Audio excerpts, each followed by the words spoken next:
জিহাদ আল জিহাদ।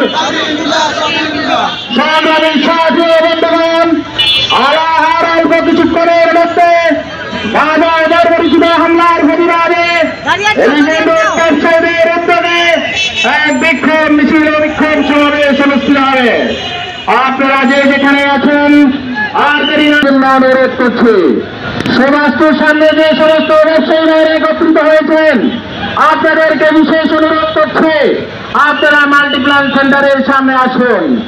আমরা আমাদের বিবেককে জাগ্রত করে আমরা বিক্ষোভ মিছিলে অংশগ্রহণ করে আমরা আমাদের বিবেককে জাগ্রত করি। সংগ্রামী সাথী বন্ধুগণ, আর অল্প কিছুক্ষণের মধ্যে আমাদের বিক্ষোভ মিছিল বিক্ষোভ সমাবেশ অনুষ্ঠিত হবে। আপনারা দেরি না করে যে যেখানে আছেন আমাদের সমাবেশ স্থলে আসার জন্য অনুরোধ করছি। একটি মিছিল আসছে, নারায়ে তাকবীর।